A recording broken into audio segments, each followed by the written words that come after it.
Howdy, I'm Max Keiser. This is the Keiser Report. A lot of people in Argentina and all over South America, Central America have been wondering, when are you coming down to see us? And the answer is very soon. We got the tickets booked. We're heading down to Argentina. We're going to have some fabulous steaks down there. And we're going to be meeting y'all. We're going to have a big love-in, right? Max and Stacy with 1 million of our fans. I'm looking forward to it. Yes, we're going to Argentina, Uruguay, Rio de Janeiro, and Colombia, Cartagena, Colombia. So if you're out there and, want to come see us, we'll maybe do some meetups down there. Definitely in Buenos Aires. I know one's being organized around the Bitcoin community. So the fact that we're going to be in Argentina just happens to coincide with their financial collapse. Usually a financial collapse and chaos follows Max Keiser arriving. This one is signaling your arrival imminent. I'm learning the tango. Which is pretty cool. I'm watching The Last Tango in Paris, the Marlon Brando.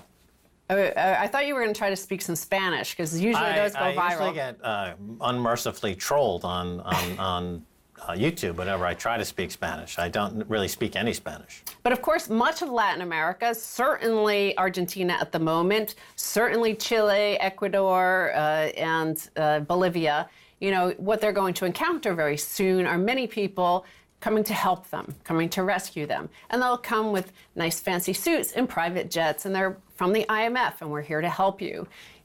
Just to let you know, they're going to feel good about themselves. They will speak at conferences in New York and Europe and say how they rescued the people down there. But in fact, they've taken your sovereignty and packaged it into their own identity. So that's the truth. That's why we go there and talk about gold, silver, Bitcoin. And I'm also going to compare it to how our economies function, how we, greenwash ourselves. There has to be a different word for this, but we're going to come up with it during this episode, okay? I'm thinking already.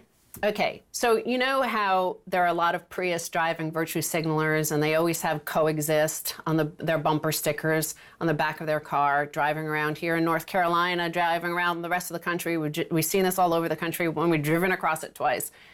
They're usually the ones that are most aggressive and nasty and angry drivers saying coexist, but they won't coexist with anybody on this road. They're just telling you to let them take the front, the spot in the path towards the fastest exit.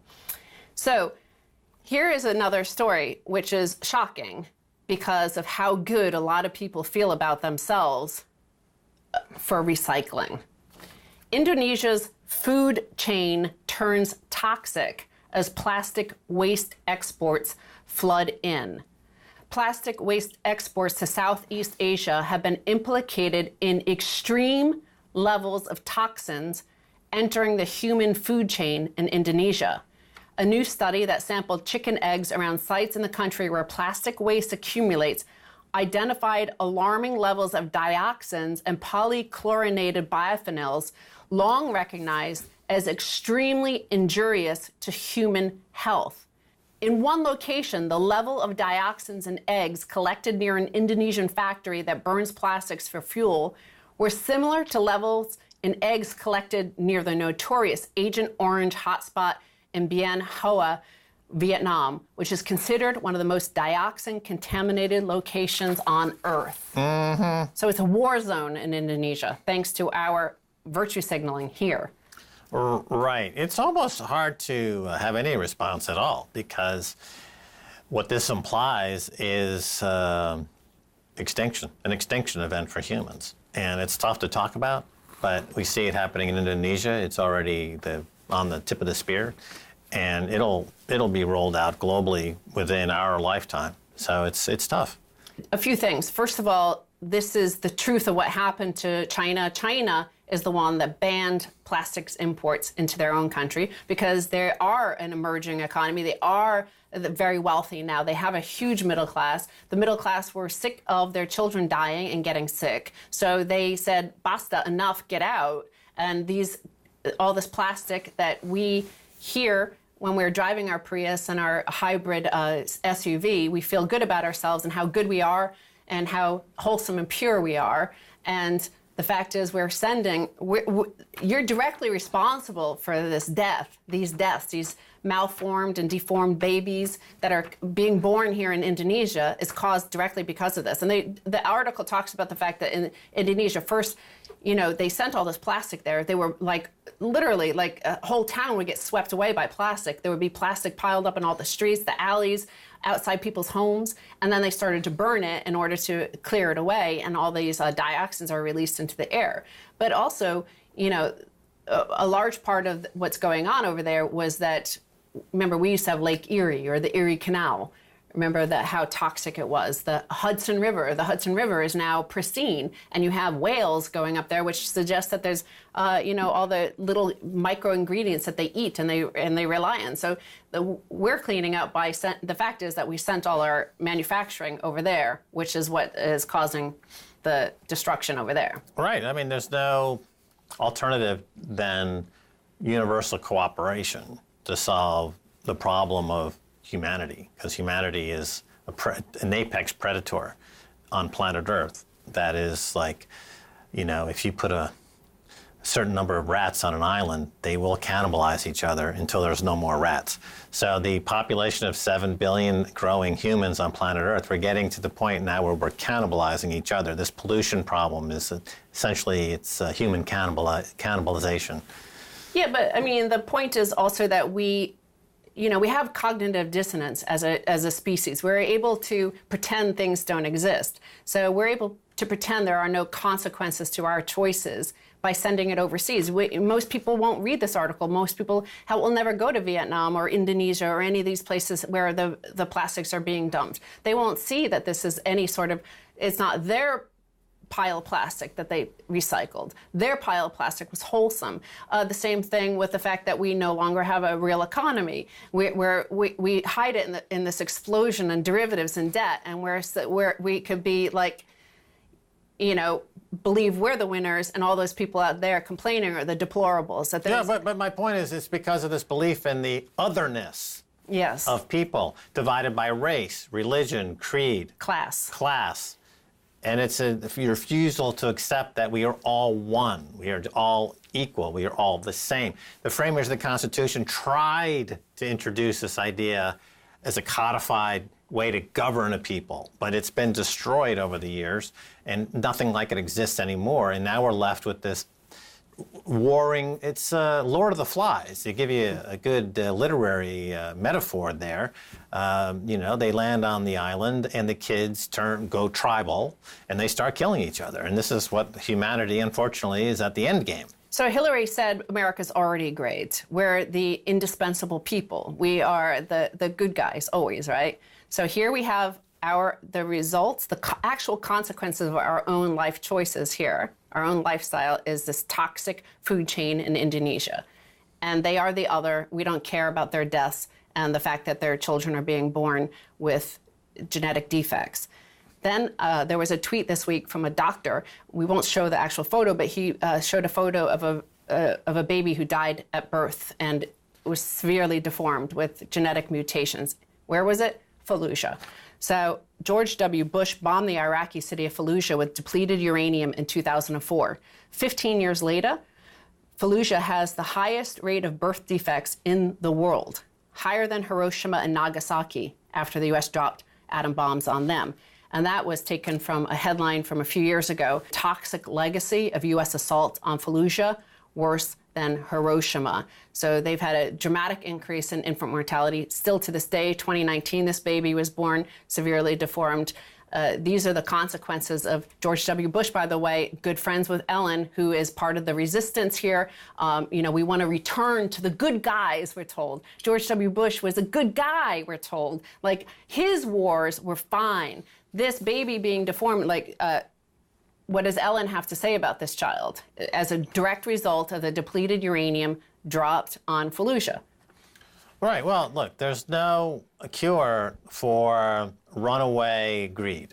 And war industry is based on greed. And that greed is based on this rush to accumulate as much paper wealth as possible, even though it's not genuine wealth. It's not actual money. It's not gold. Like a Warren Buffett just hoards money like an old granny would hoard phone books.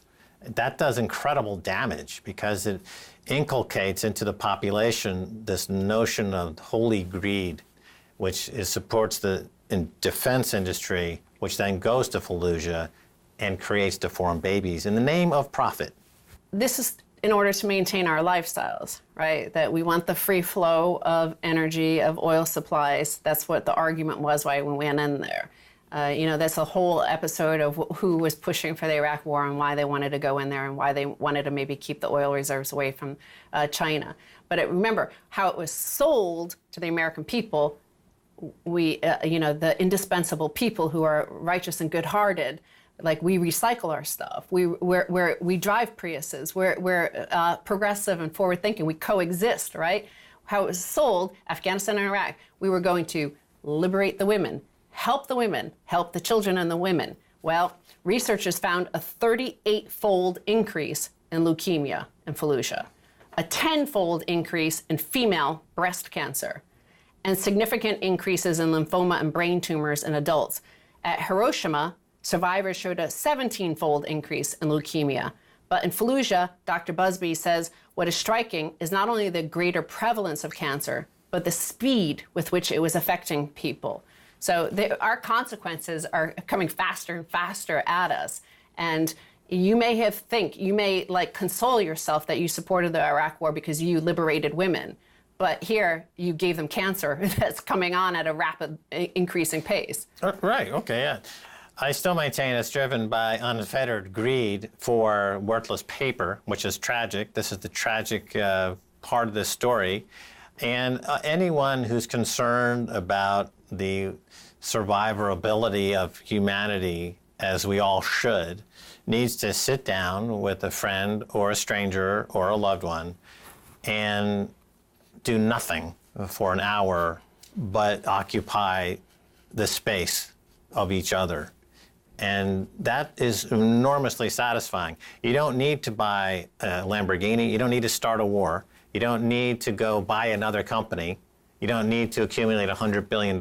Just sit with another person for an hour, quietly, say nothing, and you will be cured. And I want to also point out that we always talk about the projection from our elite class, what they're actually doing. And we noticed recently they're saying that China is going to target genetically specific individuals, namely Americans. Well, of particular significance in Fallujah was the finding that the sex ratio between newborn boys and girls had changed.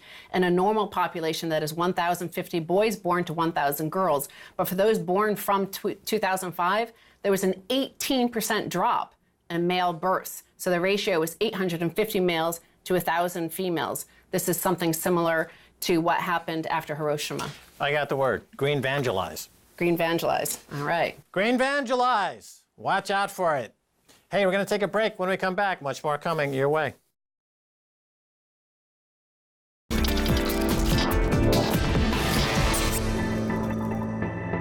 Welcome back to the Keiser Report. I'm Max Keiser. Time now to turn to Joel Benjamin over there in London. Joel, welcome back. Hi, Max. All right, listen, Joel, another building, this time student housing, has gone up in flames thanks to what's called flammable cladding.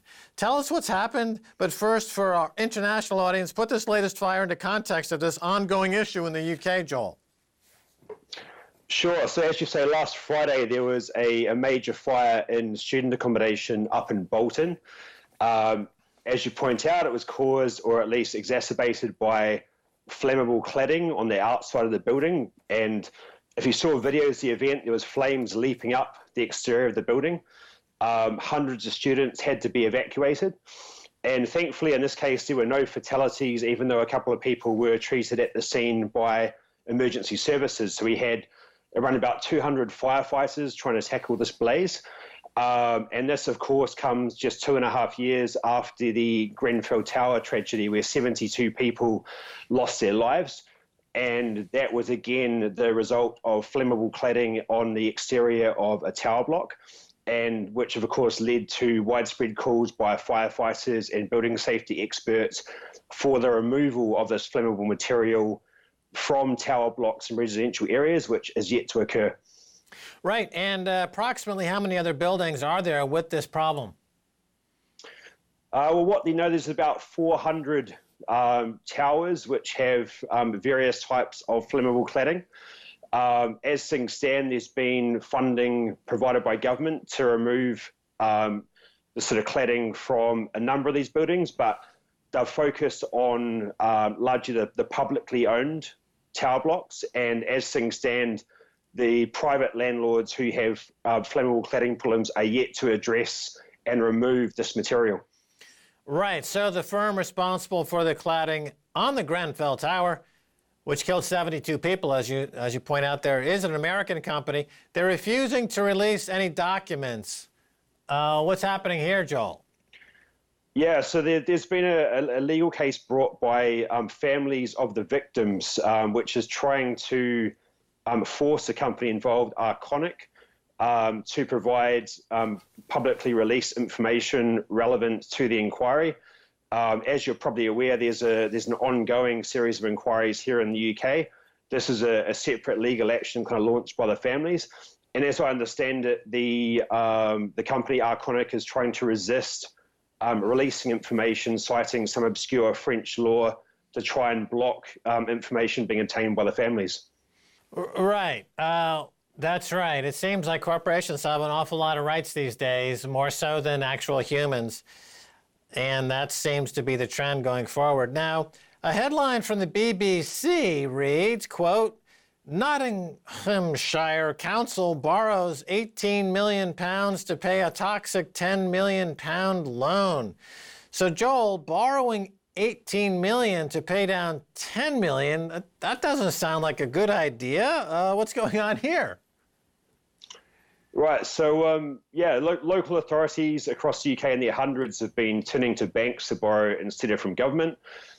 This is in part because of successive chancellors like George Osborne, making it artificially expensive for local authorities, town councils to borrow from government. So they've been turning to banks like RBS, who have been stitching them up with derivatives. They've borrowed tens and hundreds, in some cases hundreds of millions of pounds from these banks at what they thought were attractive interest rates, which have since exploded. We found many of these councils paying more than 7% interest rates when government rates are at close to zero. And so what the councils are now being forced to do is to pay extortionate breakage fees to extract themselves from these loans. So as you point out, on a £10 million loan, the council may have to refinance to the tune of something like £18 million to extract itself from these financial products from banks like RBS, and are having to go again cap in hand to government to borrow to do this. Right. So as you mentioned there, the bank involved is RBS, the Royal Bank of Scotland. Of course, RBS is owned by the taxpayer as part of the bailout after Correct. they had the kerfuffle back there in 2008. Once again, shaking down the very people who own the bank, as they, of course, they also own the Global Restructuring Group, or GRG, which was caught smashing and grabbing small businesses that they had made loans to as a way to force them into bankruptcy and to acquire assets for pennies on the dollar that then they resold to themselves to another division at a profit. So RBS, I'm surprised they're still ransacking the nation and involved in so much skullduggery, Joel. Are they regulated? Well, it's a very good question. And I think what we can say is the common theme between both Grenfell Tower and this kind of Bolton fire and what we're seeing in the banking sector is, I guess, the toxic social effects of deregulation. So in the case of Grenfell Tower, we saw deregulation of building safety. So rather than local authorities setting the rules and doing enforcement where private companies like Arconic failed to install the appropriate fire retardant cladding on buildings, the UK has come up with a great idea of letting building companies self-regulate, to go out and self-certify their buildings are safe. And of course, as we found out with Grenfell Tower, to tragic consequence, of course, they're not safe.